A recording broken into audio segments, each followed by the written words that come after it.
She exchanged a glance with Evan Cole, who was already moving before the automated doors finished opening.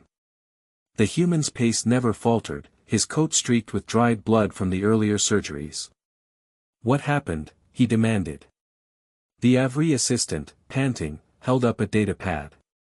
"Transport vessel from the Vega belt. Engine malfunction during flight. They evacuated, but the animal bay was sealed for 6 hours, no gravity, near zero temperatures." "How many?" Lyra asked. 53 creatures from 12 species. 27 civilian keepers." The assistant hesitated. "Half may not survive the hour." Evan's jaw tightened. "Then we'd better not waste it." The docking bay doors opened with a hiss, and chaos poured in. Cages, containment pods, stretchers. Creatures of every imaginable size and shape, some thrashing, some limp, others making haunting, disoriented sounds that filled the air with panic. The smell of fear was thick, almost physical. Keepers huddled nearby, helpless. Some wept. Others stood in shock. Every medical officer on shift rushed in with scanners and sedation kits, but it wasn't enough. There were too many. "Standard triage," shouted one officer. "Treat the stable first." Lyra started to echo the order, until Evan's voice cut across hers, firm and quiet. "No. We start with the scared ones." She turned sharply. "You can't treat 53 patients at once. Then we don't treat them alone." Evan climbed onto a nearby supply crate, his voice carrying above the noise. "Everyone, listen." Dozens of heads turned, humans, AVRI, Silence, insectoid, amphibian, all staring at the human with blood-stained sleeves and a voice that somehow made the room still. "I'm Dr. Evan Cole," he said. "You brought your animals here because you love them. I can save them, but only if you help me." A keeper, a pale-furred mammalian woman, stepped forward, shaking. "My daughter's pet isn't moving. They said I couldn't go near it." "Where's your daughter?"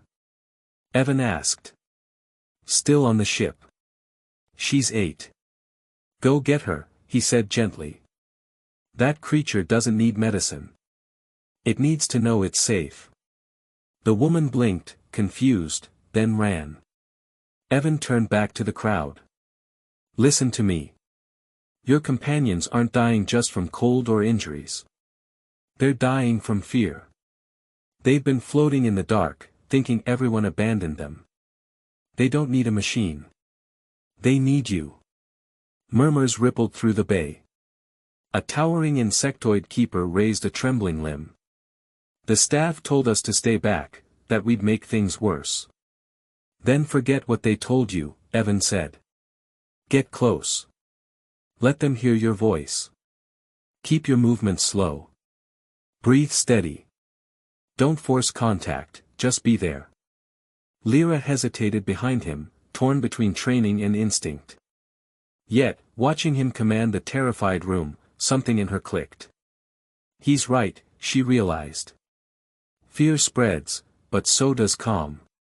Within minutes, the bay transformed. Keepers approached their injured companions one by one. Hesitant whispers filled the air, soft voices, lullabies, memories spoken into trembling ears. The woman returned with her daughter, a small child clutching a blanket. When the energy barrier lowered, the girl ran to her pet, a small feathered creature lying motionless. She pressed her face against its side, whispering between sobs, "Please don't leave me." The creature stirred. Its breathing deepened. A faint trill escaped its throat, weak, but real. Across the bay, other miracles began to unfold. An elderly Reen pressed her stone-like hands to her hound's scales, humming a low tune from her homeworld. The creature stopped thrashing. A pair of silent twins knelt by their glowing cephalopod companion, their synchronized voices forming a soothing rhythm. The panicked luminescent pulses along its skin began to fade into calm blues. Evan moved through it all, checking vitals, giving instructions, his voice never rising in fear. Lyra joined him, kneeling beside a trembling four-legged avian. "Breathe with it," Evan said softly. "Let it match your rhythm." She did, and watched the creature's heart rate slow to hers. Hours passed like minutes. By the end, the bay was quiet except for the soft sounds of breathing. Every creature still lived. Every keeper still held hope. Lyra leaned back against the wall, exhausted. That shouldn't have worked. Evan smiled faintly, wiping sweat from his brow. "Love's the oldest medicine there is. We just forget to use it."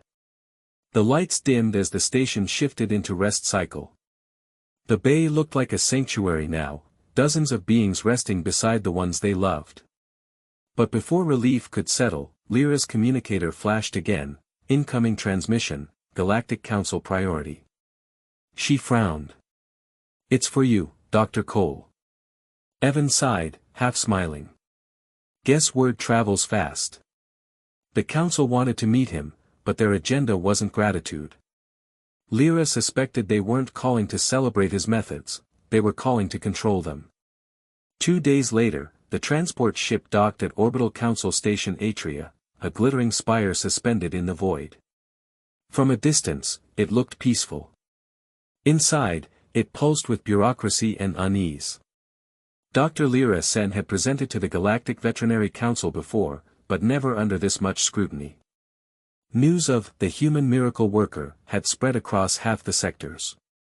Every delegate wanted to see if the rumors were true, or if humanity's emotional approach was a dangerous myth. Evan Cole followed her through the vast corridor, his steps echoing. He wore a clean uniform this time, though his hands still bore faint scars from the last operation. "You don't look thrilled," he said quietly. "I'm not," Lyra replied. "They don't like disruption. Especially when it comes from an unaccredited species.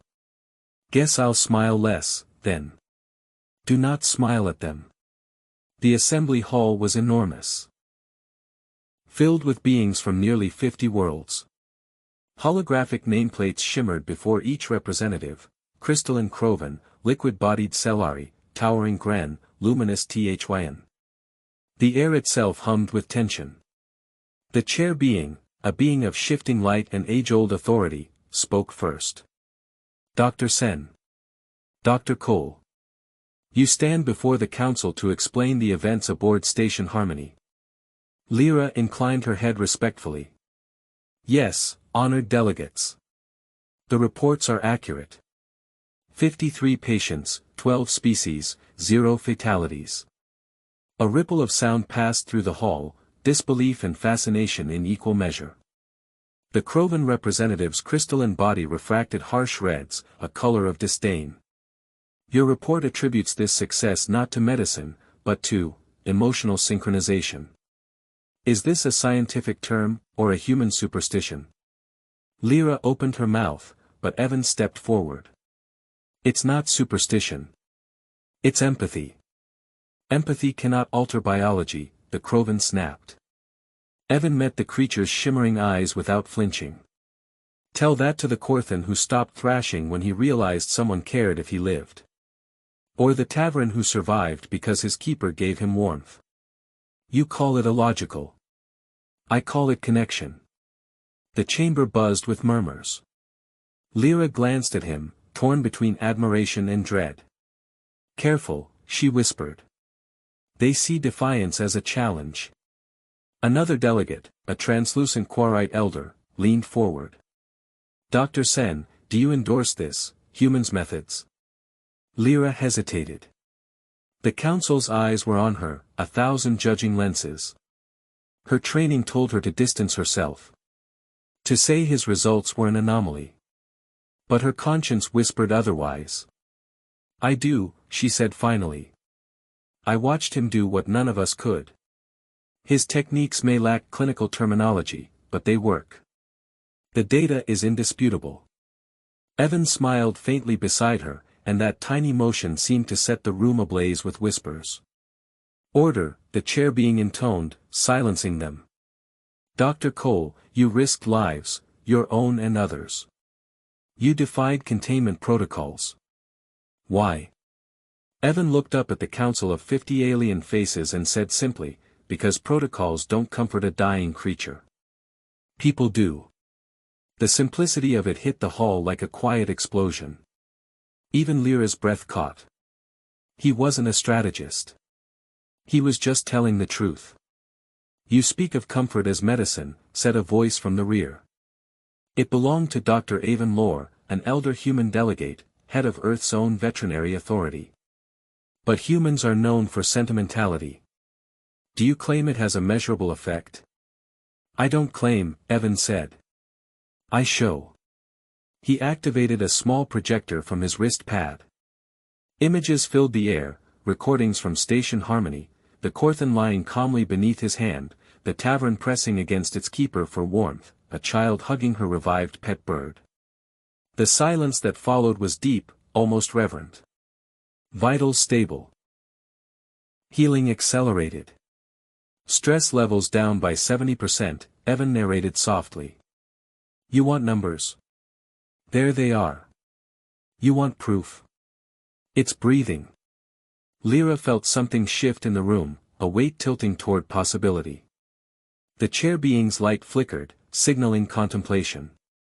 Dr. Cole, you have broken convention, but your outcomes defy dismissal. The council will vote to determine whether your connection method merits study. Evan tilted his head. And if they vote no? Then your practices will be prohibited. Future use will be grounds for termination. Lyra's mandibles clicked sharply.